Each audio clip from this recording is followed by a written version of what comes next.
आपने शेयर्स वाला वीडियो देखा होगा, आप शेयर्स वाला वीडियो पहले देख लो, और फिर जब शेयर्स होते हैं एक मार्केट में, शेयर्स वही नहीं है जो आईपीओ के जरिए ट्रेड हो रहे हैं, आईपीओ से पहले भी शेयर्स की ट्रेडिंग होती है, और आईपीओ के आने के बाद जब पहली बार कंपनी लोगों को बुलाती है अपने कंपनी के प्रोजेक्ट में फ़ंड लगाने के लिए, तो वो है इनिशियल पब्लिक ऑफरिंग।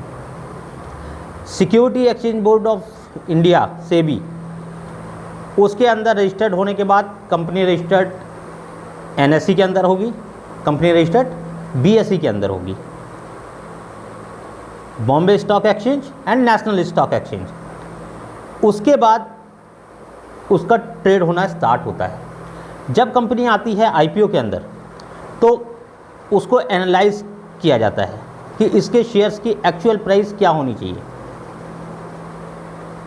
जो प्राइस है जिस दिन कंपनी आईपीओ के अंदर आती है और रजिस्टर होने के पहले, ठीक पहले, और मार्केट आने में के टाइम, सपोज़ करिए कल आईपीओ आया, सुबह से उसकी 9 साढ़े 9 से ट्रेडिंग होनी है, उस दिन अगर आपने आईपीओ सब्सक्राइब नहीं कर पाए कोई बात नहीं, उस दिन भी कंपनी में बहुत बड़ा मूव देखने को मिलता है। उस दिन का जो मूव होगा 20, 30, 40, 50% तक भी होता है। तो आईपीओ हमारे लिए हमेशा बेनिफिट हो सकते हैं। उनके सब्सक्रिप्शंस बेनिफिट होते हैं। कोई कंपनी नई आती है, कंपनी को बहुत सालों तक चलना होता है, हम इनिशियली उस कंपनी के पार्टनर बन जाते हैं, तो कंपनी के ग्रोथ के साथ साथ हमारी भी ग्रोथ होती रहती है, हमारे भी इन्वेस्टमेंट की ग्रोथ होती रहती है।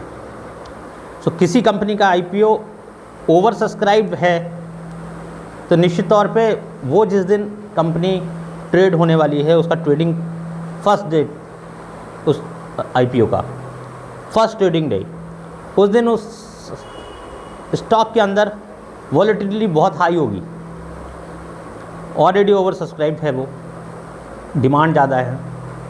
आईपीओ के अंदर 50 to 60% जो होल्डिंग होती है वो इंस्टीट्यूशनल बायर्स की होती है।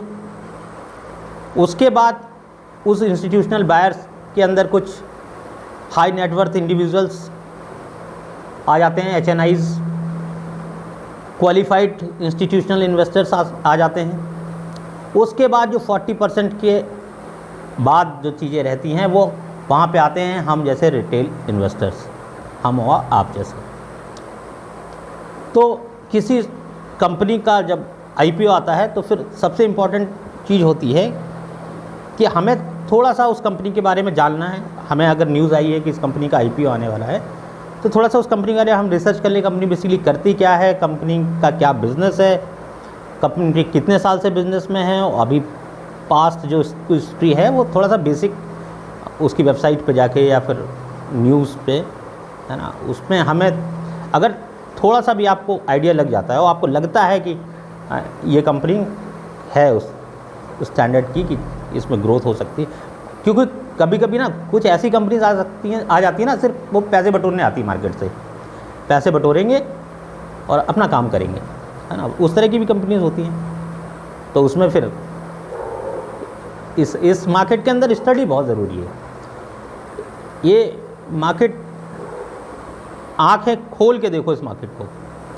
अगर इस मार्केट को आंखें बंद करके देखा तो फिर लॉस ही लॉस होना है। तो आप किसी कंपनी के फंडामेंटल्स, एटलीस्ट फंडामेंटल्स को, जब आईपीओ आ रहा है तो उस कंपनी के फंडामेंटल्स को देखा जा सकता है, कंपनी के बारे में थोड़ी सी रिसर्च करी जा सकती है। उसके अंदर डेबिट क्या है, उसका काम क्या है, उसका बिज़नेस क्या है, उसका बिज़नेस एक्सपेंशन क्या है, उसका एरिया क्या है, मतलब कि सिर्फ इंडिया में काम करती है, बाहरी देशों में भी काम करती है वो कंपनी, सिर्फ इंडिया के अंदर है, कितने साल से है, करती क्या है, और जो काम कर रही है वो जनरल चीज़ है, वो हम पता कर सकते हैं कि उसमें इंडिया की ग्रोथ क्या है। कोई एसी बनाने वाली कंपनी है, पता है कि इंडिया में कितना भी एसी लगने बाकी है घरों में। कोई ब्रॉडबैंड सर्विस प्रोवाइडर कंपनी है, हम जान सकते हैं कि कितने, है ना। कोई अगर उस टाइप की कंपनी है, फुटवेयर से रिलेटेड कोई कंपनी जा रहा है, तो ऑलरेडी कंपनीज हैं, तो कंपटीशन ज़्यादा होगा। तो फिर ये सारी बेसिक चीज़ें हैं, हमें उसकी थोड़ी सी स्टडी करनी चाहिए और फिर अपना लॉजिक इस्तेमाल करना चाहिए अपने आसपास देख के कि वास्तव में वो जो काम कर रही है कंपनी उसकी रिक्वायरमेंट कितनी है सोसाइटी में और वो सक्सेस कितनी हो पाएगी। ये रिक्वायरमेंट अगर आपने इतना थोड़ा सा उसका कंपनी के फंडामेंटल्स देख लिए और थोड़ा सा ये देख लिया कि भाई आसपास क्या चल रहा है, सोसाइटी में किस तरह की रिक्वायरमेंट है, इतना देखा, इतना सफिशिएंट है किसी IPO के लिए, किसी IPO को समझने के लिए, उसमें अपना इन्वेस्टमेंट करने के लिए। तो आई थिंक IPO से रिलेटेड सारी इन्फॉर्मेशन आपको मिल गई होगी। इस चैनल को लाइक कर दो और सब्सक्राइब जरूर कर दो, क्योंकि हम लोग जैसे मैंने वीडियोस में बताया पूरी सीरीज़ हम लोग LT सीरीज़ है, लर्निंग सीरीज़, उसके बाद इन्वेस्टर सीरीज़, उसके बाद ट्रेडर सीरीज़, इंट्राडे ट्रेडिंग जैसे इंटरेस्टिंग पार्ट भी इस चैनल के अंदर आने वाले हैं। So I hope you will enjoy this education. Good bye, thank you.